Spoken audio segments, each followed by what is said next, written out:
ಎಲ್ಲ ಮಾಧ್ಯಮ ಮಿತ್ರರಿಗೆ ನನ್ನ ಪ್ರೀತಿ ತುಂಬಿದ ನಮಸ್ಕಾರಗಳು. ಕೃಷ್ಣಂ ಪ್ರಣಯ ಸಖಿ ಬಹುಶಃ 2006 ಡಿಸೆಂಬರ್ನಲ್ಲಿ ಮುಂಗಾರು ಮಳೆ ಅನ್ನೋ ಒಂದು ಸಿನಿಮಾ ಬಂದು ಕನ್ನಡದ ಚಿತ್ರರಂಗದ ಒಂದು ದಿಕ್ಕನ್ನು ಬದಲಾಯಿಸಿತು.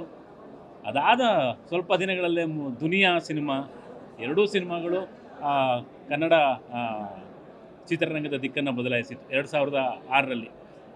ತದನಂತರ ಈಗ ಮತ್ತೆ ಅಷ್ಟು ವರ್ಷಗಳ ನಂತರ ಈಗ ಸ್ವಲ್ಪ ಚೇಂಜ್ ಆಯಿತು. ಆಗ ದುನಿಯಾ ಎರಡನೇ ಬಾರಿ ರಿಲೀಸ್ ಆಗಿತ್ತು. ಅಂದರೆ ಫಸ್ಟು ಮುಂಗಾರು ಮಳೆ ರಿಲೀಸ್ ಆಗಿತ್ತು. ಈಗ ದುನಿಯಾ ಸಿನಿಮಾದ ನೆನಪನ್ನು ಮಾಡ್ಕೊಬೇಕು ಅಂತಂದರೆ ಏನಕ್ಕೆ ಹೇಳ್ತಿದ್ದೀನಿ ಅಂತಂದರೆ, ಭೀಮಾ ಕೃಷ್ಣಂ ಪ್ರಣಯ ಸಖಿಗಿಂತ ಮುಂಚೆ ರಿಲೀಸ್ ಆಯಿತು ದುನಿಯಾ ವಿಜಯ್ ಸರ್ ಸಿನಿಮಾ. ತುಂಬ ಚೆನ್ನಾಗಿ ಹೋಗ್ತಾ ಇದೆ ಅನ್ನೋದು ನಮ್ಮೆಲ್ಲರಿಗೂ ಗೊತ್ತು. ಈಗ ಆ ಸಿನಿಮಾ ರಿಲೀಸ್ ಆದ ಒಂದು ವಾರದ ಅಂತರದಲ್ಲಿ ನಮ್ಮ ಗೋಲ್ಡನ್ ಸ್ಟಾರ್ ಗಣೇಶ್ ಅವರ ಕೃಷ್ಣಂ ಪ್ರಣಯ ಸಖಿ ಸಿನಿಮಾ ಈಗ ತಾನೇ ನೋಡ್ಕೊಂಡ್ಬಂದೆ. ಬಹಳ ಖುಷಿ ಆಯಿತು. ಸಿಕ್ಕಾಪಟ್ಟೆ ಫನ್ ಇದೆ. ನೋಡ್ತಾ ಇರ್ಬೋದು, ಬಹುಶಃ ನಕ್ಕು ಕೆನ್ನೆ ಕೆಂಪಾಗುವಷ್ಟು ತುಂಬ ಒಳ್ಳೆಯ ಸಿನಿಮಾ. ಅಂದರೆ ಮತ್ತೆ ಒಂದು ಖುಷಿಯಾಗಿ ಏನಕ್ಕೆ ಹೇಳ್ತಿದ್ದೀನಿ ಅಂತಂದರೆ, ಒಂದು ವಾರದ ಅಂತರಗಳಲ್ಲಿ ಮತ್ತೆ ಆ ಒಂದು 2006 2007ನೇ ಇಸ್ವಿನ ನೆನಪಿಸುವಂಥ ಒಂದು ಚಿತ್ರಗಳು ಮತ್ತೆ ಬಂದಿದ್ದಾವೆ. ಈ ಸಮಯದಲ್ಲಿ ನಿಜವಾಗ್ಲೂ ನಮ್ಮ ಕನ್ನಡ ಚಿತ್ರರಂಗಕ್ಕೆ ಈ ಥರದ ಒಂದು ಸಿನಿಮಾಗಳ ಅವಶ್ಯಕತೆ ಖಂಡಿತವಾಗ್ಲೂ ಇತ್ತು. ನಿಜವಾಗ್ಲೂ ಕನ್ನಡಿಗರು ಈ ಒಂದು ಸಿನಿಮಾಗಳನ್ನ ಥಿಯೇಟ್ರಿಗೆ ನುಗ್ಗಿ ನೋಡ್ತಾರೆ ಅನ್ನೋ ನಂಬಿಕೆ ನನಗೆ ತುಂಬ ಇದೆ. ಸೊ ಆ ಭರವಸೆಯಿಂದ ನಾನು ನಿಮ್ಗೆ ಹೇಳ್ತಾ ಇದ್ದೀನಿ, ಕೃಷ್ಣಂ ಪ್ರಣಯ ಸಖಿ ಒಂದು ಸೂಪರ್ ಸಿನಿಮಾ, ತುಂಬ ಒಳ್ಳೆ ಸಿನಿಮಾ, ಒಳ್ಳೆ ಕಂಟೆಂಟ್. ಆ್ಯಕ್ಚುಲಿ ಲವ್ ಮಾಡಿದವ್ರನ್ನೇ ಲವ್ ಮಾಡೋದು, ಪ್ರೀತಿಸೋದು, ಅದು ಎಷ್ಟು ಚೆನ್ನಾಗಿರ್ತದೆ ಅನ್ನೋದು ನೀವು ಸಿನಿಮಾ ನೋಡಿದಾಗಲೇ ಗೊತ್ತಾಗುತ್ತೆ. Thank you. ಸೊ ಇವಾಗ ತಾನೇ ನಾವು ಕೃಷ್ಣಂ ಪ್ರಣಯ ಸಖಿ ಸಿನಿಮಾ ನೋಡ್ಕೊಂಡು ಬಂದ್ವಿ. ಸಿನಿಮಾ ಬಹಳ ಚೆನ್ನಾಗಿದೆ.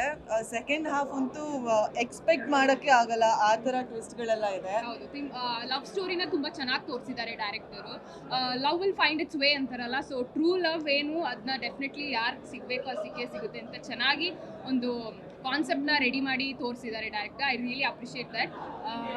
ಆ್ಯಂಡ್ ಪ್ರೀತಿಗೆ ಯಾವುದೇ ಥರ ಅಡೆತಡೆಗಳು ಬಂದರೂ ಆ ಪ್ರೀತಿ ನಮ್ಮನ್ನು ಹುಡ್ಕೊಂಡು ಬಂದೇ ಬರುತ್ತೆ ಅನ್ನೋದಕ್ಕೆ ಕೃಷ್ಣಂ ಪ್ರಣಯ ಸಖಿ ಒಂದು ಎಕ್ಸಾಂಪಲ್ ಆಗುತ್ತೆ.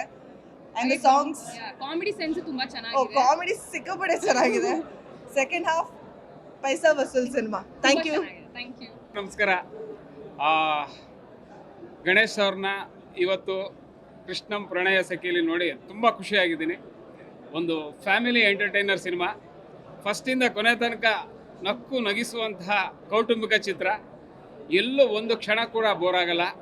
ಅದರಲ್ಲೂ ಎಸ್ಪೆಷಲಿ ಸಾಧು ಸಾರು, ರಂಗಾಯಣ ರಘು ಸಾರು, ಗಿರೀಶ್ ಸಾರು, ಇವರೆಲ್ಲರ ಕಾಂಬಿನೇಷನ್ನು ಈ ಸಿನಿಮಾವನ್ನು ಗೆಲ್ಲಿಸಿದೆ. ಸೂಪರ್ ಹಿಟ್ ಚಿತ್ರ. ಒಂದಕ್ಕಿಂತ ಒಂದು ಹಾಡುಗಳು ವಿಭಿನ್ನವಾಗಿವೆ, ವಿಶೇಷವಾಗಿವೆ. ನೀವೆಲ್ಲರೂ ಎಂಜಾಯ್ ಮಾಡ್ತೀರಾ. ಗಣೇಶ್ ಸಾರನ್ನು ತುಂಬ ಮೆಚ್ಕೋತೀರಾ. ಮತ್ತು ಕನ್ನಡ ಚಿತ್ರರಂಗಕ್ಕೆ ಒಂದು ಒಳ್ಳೆಯ ಸಿನಿಮಾ ಬಂದಿದೆ.